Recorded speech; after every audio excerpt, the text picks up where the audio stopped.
क्या आपको पता है कि अगर वाई क्रोमोसोम ही खत्म हो गया तो क्या होगा? क्या फ्यूचर में मेल ही एग्जिस्ट नहीं करेंगे?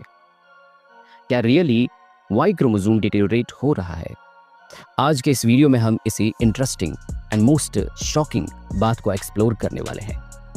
मैं हूं एसमीर, चलिए शुरू करते हैं। क्या वाई क्रोमोसोम डिटेरियोरेट हो रहा है? लेकिन इससे पहले हमें पता होना चाहिए कि वाई क्रोमोसोम होता क्या है।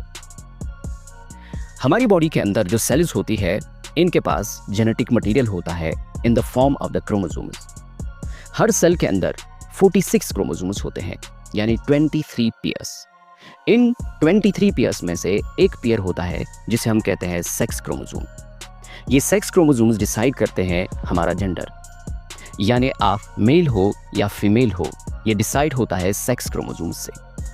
अगर आपके पास XX है तो आप फीमेल हो, और अगर आपके पास XY है तो आप मेल हो। सो वाई क्रोमोसोम डिटरमाइन करता है मेल जेंडर को। क्या वाई क्रोमोसोम डिटेरियोरेट कर रहा है? ड्यूरिंग 2000 वाई क्रोमोसोम के ऊपर एक रिसर्च कंडक्ट किया गया, और इस रिसर्च से हमें पता चला कि आज से लगभग 300 मिलियन साल पहले X और Y chromosome almost similar chromosomes थे। दोनों के पास 1000+ जीन्स थे, लेकिन with the time Y chromosome अपने जीन्स को लूज करता चला गया और 90% जीन्स को लूज कर दिया। इस जीन लॉस की वजह से आज के वाई क्रोमोसोम के पास ओनली 45 to 60 एक्टिव जीन्स ही बचे हैं। इस चीज़ को देखकर साइंटिस्ट जो थे, उन्होंने dome theory of Y chromosome propose की। इस थ्योरी के मुताबिक अगले आने वाले 5 से 10 मिलियन सालों के अंदर वाई क्रोमोसोम खत्म हो जाएगा। ऐसा क्यों हो रहा है? वाई क्रोमोसोम ने अपने जीनस लॉस क्यों किए?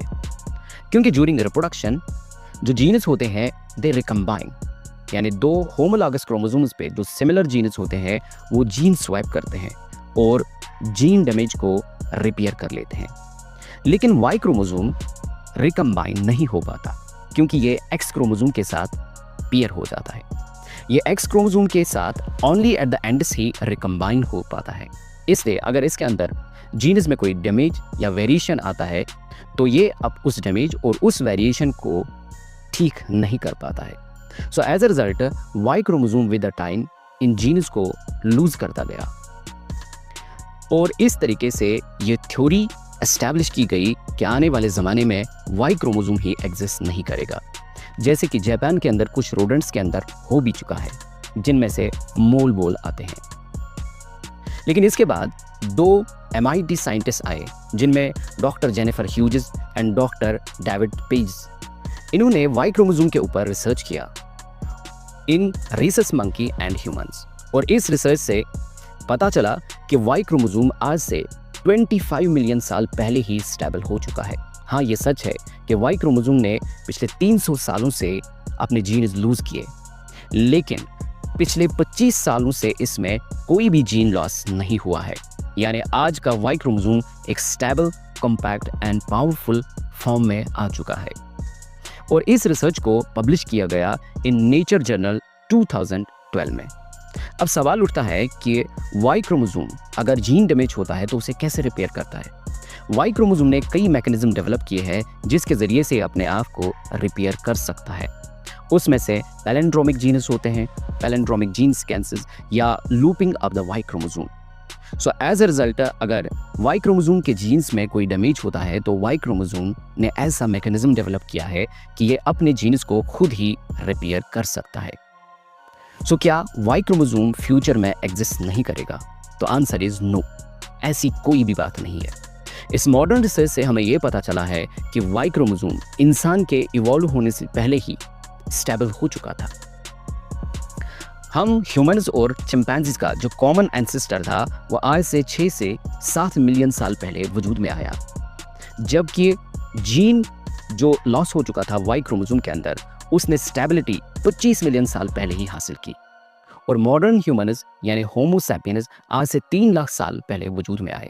तो हम ह्यूमंस से पहले ही वाई क्रोमोसोम कई मिलियन साल पहले स्टेबल हो चुका है, और मॉडर्न रिसर्च से ये प्रूव हुआ है कि वाई क्रोमोसोम अब कोई भी जीन लॉस नहीं कर रहा है। So as a result Y chromosome खत्म नहीं होने वाला है।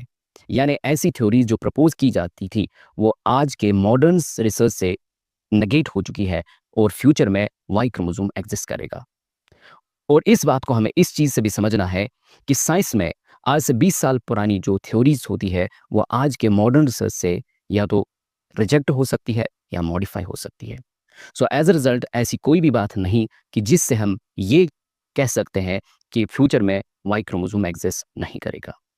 सो कंक्लूजन पे हम आते हैं कि वाई क्रोमोसोम स्टेबल हो चुका है into the more compact and powerful form, और इसके अंदर जो नेसेसरी जीन्स है जिनमें से SRY जीन्स आते हैं जो male fertility, sperm production and male sex development को कंट्रोल करते हैं, वो सारे स्टेबल हो चुके हैं।